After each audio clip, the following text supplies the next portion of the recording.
ये structure of atom में हमने पढ़ लिया, इलेक्ट्रॉन, प्रोटॉन, न्यूट्रॉन। ठीक है, 3 टाइप के हमारे जो होते हैं सब एटॉमिक पार्टिकल, उनके बारे में पढ़ लिया। अब हमें बोर्स ने बता दिया था कि जो इलेक्ट्रॉन है वो रिवॉल्व करेंगे, ठीक है, अराउंड द न्यूक्लियस, अपने अपने ऑर्बिट में। तो इनको, इन ऑर्बिट को क्या बोला गया? ऑर्बिट को बोला गया, ठीक है,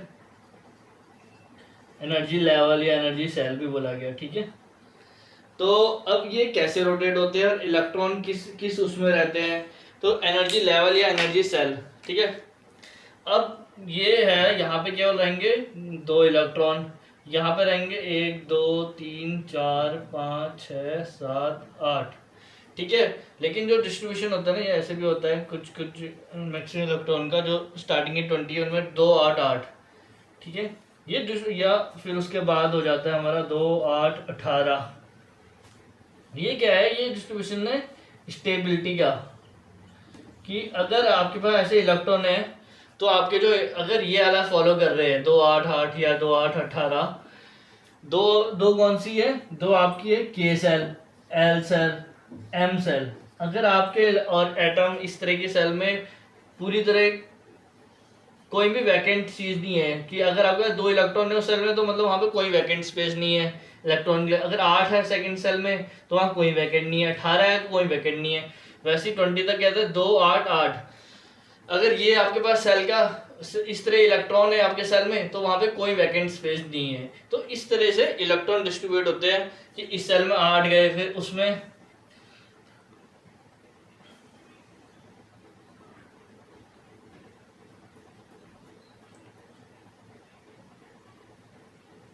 18 गए। यहाँ पे कितने, जो पहली सेल है के सेल, उसमें 2 इलेक्ट्रॉन रहेंगे। फिर दूसरी सेल एल में 8 इलेक्ट्रॉन रहेंगे, एम में 18 रहेंगे, एन में 32 रहेंगे। तो वो कौन सा फॉर्मूला है? वो फॉर्मूला 2 की पावर एन का स्क्वायर।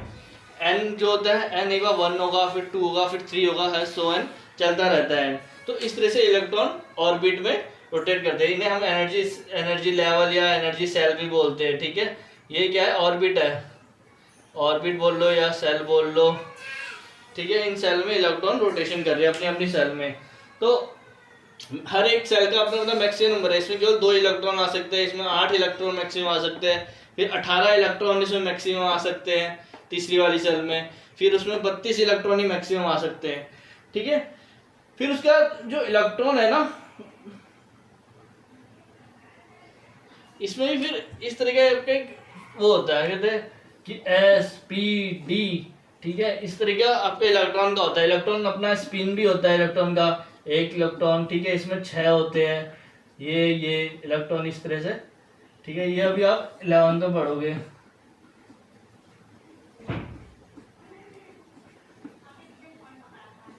ठीक है, इस तरह का रोटेशन होता है इलेक्ट्रॉन का।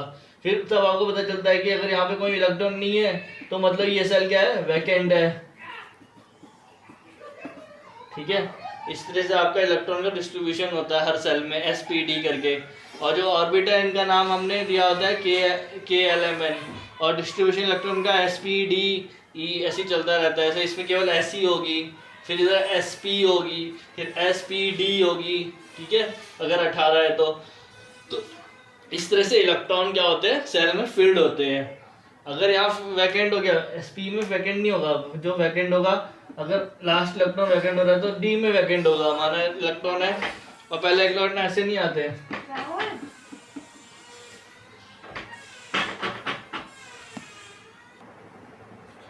ठीक है, इस तरह से इलेक्ट्रॉन होता है, इलेक्ट्रॉन का डिस्ट्रीब्यूशन होता है किसी भी एटम में। और उसके बाद हम पढ़ते हैं वैलेंस या वैलेंस सेल के बारे में। इलेक्ट्रॉन डिस्ट्रीब्यूशन पढ़ लिया आपने।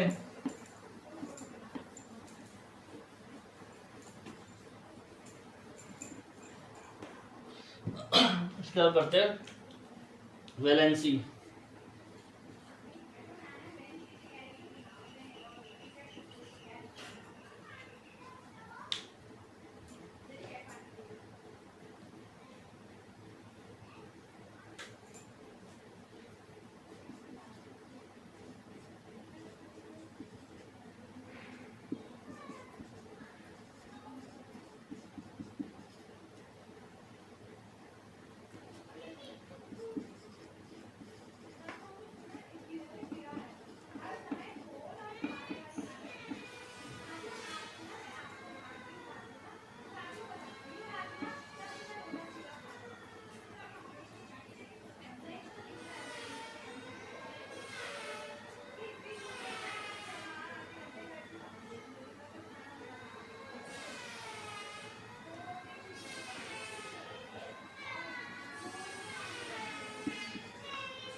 ठीक है। वैसे मैंने ना आपको वैलेंस इलेक्ट्रॉन के बारे में ना पहले ही पढ़ा रखा है, इससे पहले वाले चैप्टर में मैंने वैलेंस इलेक्ट्रॉन आपको पढ़ा दिया था। ठीक है, वैलेंस इलेक्ट्रॉन क्या, तो वहाँ पे एक टर्म आया था वैलेंसी। ठीक है, तो मैंने वहाँ पे आपको सारा कुछ बताया था। वैलेंस इलेक्ट्रॉन क्या बात की, अगर मैं बात कर लूँ हाइड्रोजन की,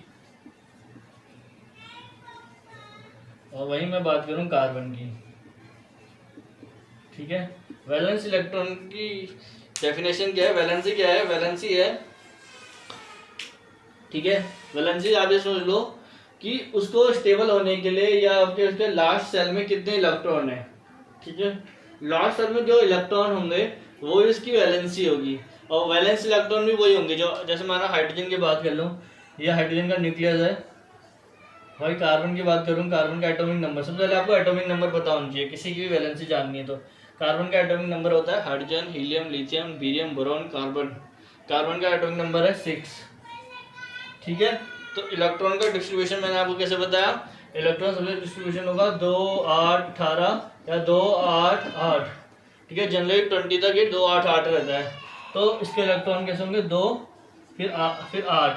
तो हमारे पास इलेक्ट्रॉन है यहाँ 6 इलेक्ट्रॉन है, तो 2 चले गए, बचे कितने, 4। तो जो हमारा सेकंड सेल होगी वहाँ कितने होंगे, 4। के एल जे के एल एम के एल एम एन। ठीक है, तो हमें इसका स्ट्रक्चर कैसे मिल जाएगा, हमें इसका स्ट्रक्चर कुछ ऐसा मिल जाएगा। हमारा ये न्यूक्लियस है,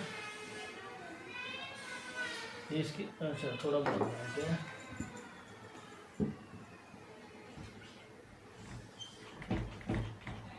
और बताया तो ऑक्सीजन, नाइट्रोजन, और कोई वो ले लेते हैं जिसके इसमें हम क्या करें लेते हैं, क्लोरीन और ऑर्गन की बात कर लेते हैं।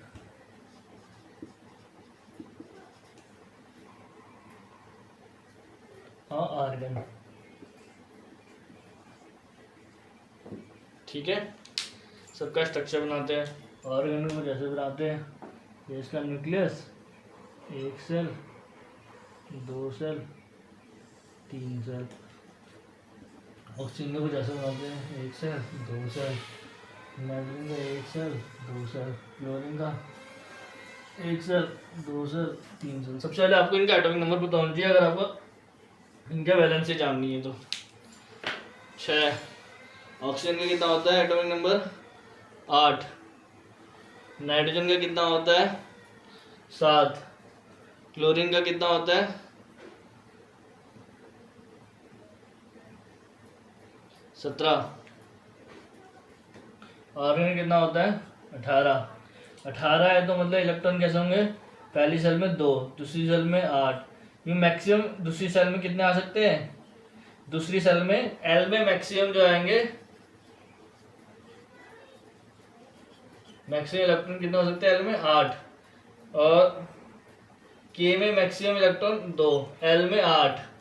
ठीक है, तो बचे कितने कितने बज गए, 8 बज गए। अभी 8 कहाँ आएंगे, ऑक्सीजन का क्या होता है, 2 6, नाइट्रोजन का 2 5, क्लोरीन का 17, 2 10, लास्ट में कितने, 7। ठीक है, अब इसमें से स्टेबल इलेक्ट्रॉन कौन है। ठीक है, किसी भी इलेक्ट्रॉन को स्टेबल होने के लिए उसे इस वाले उसको फॉलो करना पड़ेगा। हाइड्रोजन की बात करूँ तो इसका केवल कितना है, इसका एटॉमिक नंबर 1, तो इधर कितना इलेक्ट्रॉन है, 1। ठीक है, इसकी बात करूँ तो 2, चलो ये वाली सेल स्टेबल है, इससे कितना है, ये 2 के 2 इसमें पूरे हो गए, लेकिन दूसरी सेल में 4। अभी ये कैसी है, अनस्टेबल है। इसको स्टेबल होने के लिए, इस सेल को स्टेबल होने के लिए कितने चाहिए, 4 इलेक्ट्रॉन चाहिए। ठीक है, 4 इलेक्ट्रॉन क्या चाहिए, तो इसकी जो वैलेंसी है वो कितनी हो जाएगी, 4 हो जाएगी। ऑक्सीजन की बात करें 2, फिर कितने, 1 2 3 4 5 6। अब ऑक्सीजन की बात करूं, ऑक्सीजन के लास्ट में जो इलेक्ट्रॉन है आउटर मोस्ट सेल में, वो कितने इलेक्ट्रॉन प्रेजेंट है, 6 इलेक्ट्रॉन प्रेजेंट है। बट हमें चाहिए होता है स्टेबल चाहिए, हमारा जो लास्ट सेल है स्टेबल होनी चाहिए। तो उस स्टेबल के लिए हमें कितने इलेक्ट्रॉन चाहिए? उसे स्टेबल होने के लिए हमें इसको स्टेबल होने के लिए कितने चाहिए? 2 इलेक्ट्रॉन चाहिए। तो ये 2 इलेक्ट्रॉन इसकी क्या हो जाएगी? वैलेंसी हो जाएंगी।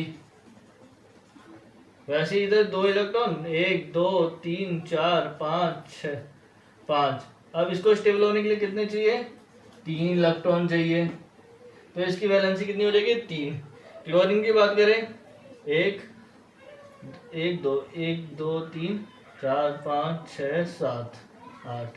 दूसरे में 1 2 3 4 5 6 7।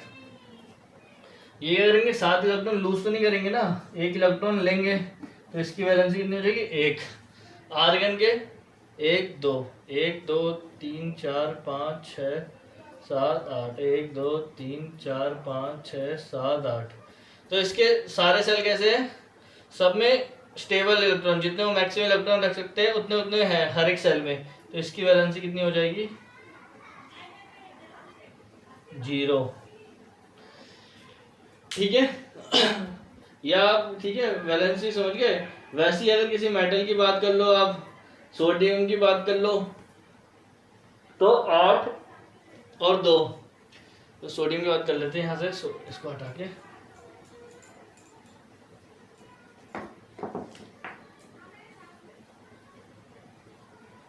सोडियम में 11 2 1। ये जो 1 इलेक्ट्रॉन है ये लूज करेगा, इसकी जो वैलेंसी होगी वो कितनी होगी? 1। ठीक है। अब आप ये समझ लो कि अगर आपके पास 1 इलेक्ट्रॉन है लास्ट सेल में तो आपकी वैलेंसी 1। अगर लास्ट सेल में 2 इलेक्ट्रॉन है तो आपकी वैलेंसी 2। अगर आपके लास्ट सेल में 3 इलेक्ट्रॉन है तो आपकी वैलेंसी 3। अगर आपके लास्ट सेल में 4 इलेक्ट्रॉन है तो वो 4 लूज भी कर सकता है, 4 गेन भी कर सकता है। ठीक है। तो 4 कार्बन क्या करता है? 4 इलेक्ट्रॉन अपने गेन करता है किसी बाहर से, तो उसकी वैलेंसी क्या है? 4 क्या हो जाएगी? 4 हो जाएगी। अब 4 के बाद केस क्या होता है? जैसे किसी को इलेक्ट्रॉन चाहिए होते हैं, ऑक्सीजन की बात, नाइट्रोजन की बात करो, उसके आउटर मोस्ट सेल में होने के लिए 5 इलेक्ट्रॉन होते हैं, लेकिन उसकी वैलेंसी क्या होती है? 5 नहीं होती है। क्यों? क्योंकि वो स्टेबल होना चाहेगा। स्टेबल होने के लिए वो अपने 5 इलेक्ट्रॉन क्या करेगा? लूज नहीं करेगा। अगर वो अपने लूज करेगा इलेक्ट्रॉन तो उसकी बहुत ज्यादा एनर्जी लगेगी। तो उस केस में वो क्या करता है? 3 इलेक्ट्रॉन ले लेगा। तो जो 3 इलेक्ट्रॉन लेगा तो उसकी वैलेंसी कितनी हो जाएगी? 3 हो जाएगी। ठीक है। वैसे ही ऑक्सीजन भी क्या करेगा? ऑक्सीजन भी अपने इलेक्ट्रॉन लेता है, तो उसकी वैलेंसी, उसको कितने स्टेबल होने के लिए कितने इलेक्ट्रॉन चाहिए? 2। तो उसकी वैलेंसी क्या हो जाएगी? 2 हो जाएगी।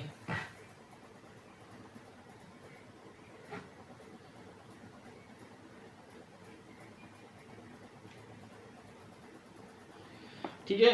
ये क्या होता है? इसको ऐसे समझ सकते हो, और किसी एटम को अपनी आउटर मोस्ट सेल को स्टेबल होने के लिए इलेक्ट्रॉन चाहिए, तो आप क्या करो? जितना आउटर मोस्ट सेल में इलेक्ट्रॉन है उसे उसके ऑर्बिट के अनुसार माइनस कर दो। ठीक है। इसके आउटर मोस्ट सेल में 6, तो इसकी वैलेंसी कितनी हो गई? 2। इसके आउटर मोस्ट सेल में थे 5 इलेक्ट्रॉन, इसको चाहिए कितने इलेक्ट्रॉन? 3, तो इसकी वैलेंसी हो गई 3। इसके आउटर मोस्ट सेल में 8 होते हैं, इसको इलेक्ट्रॉन चाहिए 1 स्टेबल होने के लिए, तो इसकी वैलेंसी 1 हो गई। ठीक है। आउटर मोस्ट सेल में जो मैक्सिमम इलेक्ट्रॉन हो सकते हैं उससे माइनस कर दो जितने आउटर सेल में इलेक्ट्रॉन है, तो उसकी वैलेंसी उतनी आ जाएगी। ठीक है। और जिनके पास कम इलेक्ट्रॉन होते हैं वो क्या करते हैं? वो इलेक्ट्रॉन लूज करेंगे, गेन नहीं करेंगे। जो इलेक्ट्रॉन, जितने वो इलेक्ट्रॉन लूज कर रहे हैं उनकी वैलेंसी उतनी हो जाएगी। माना सोडियम है, उसके आउटर मोस्ट में 1 इलेक्ट्रॉन, तो 1 इलेक्ट्रॉन क्या करेगा? लूज करेगा, तो उसकी वैलेंसी 1 हो जाएगी। वैसे ही किसी के आउटर मोस्ट सेल में अगर माना 2 इलेक्ट्रॉन, तो 2 इलेक्ट्रॉन क्या करेगा? लूज कर देगा। ठीक है। तो ये हो गई वैलेंसी के बारे में। इसमें वैलेंसी चार्ट भी दे रखा है आपकी बुक में। ठीक है। उसके बाद पढ़ते हैं एटॉमिक नंबर और मास नंबर। ये वैलेंसी को मैंने पहले बताया था, इस बार दोबारा समझ लीजिए। ठीक है। इस तरह का होता है वैलेंसी, और कुछ नहीं है। वैलेंसी है कि आपका जो एटम है वो या इलेक्ट्रॉन गेन कर रहा है या लूज कर रहा है। ठीक है। इलेक्ट्रॉन अगर गेन कर रहा है तो उसकी वैलेंसी कैसे होगी, आपके आउटर मोस्ट सेल माइनस अगर वो इलेक्ट्रॉन गेन कर रहा है, ठीक है, फॉर स्टेबल के लिए आउटर मोस्ट सेल को,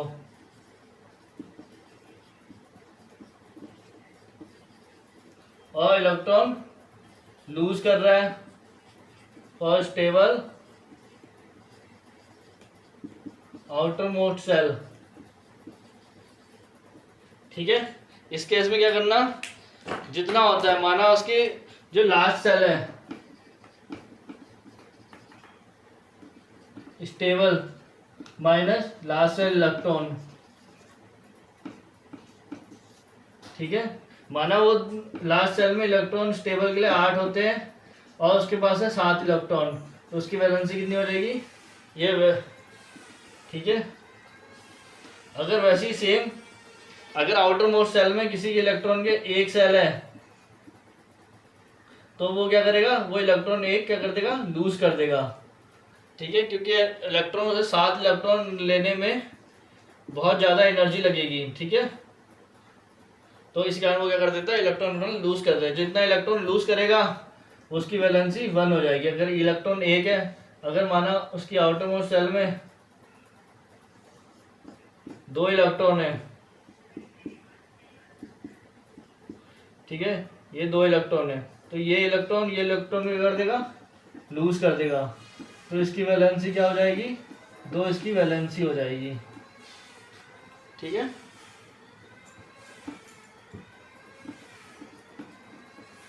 तो इसकी वैलेंसी कितनी हो जाएगी, 2 वैलेंसी हो जाएगी, ठीक है। अब हम पढ़ेंगे इसके बाद एटॉमिक नंबर और मास नंबर, इसको रब कर देता हूँ।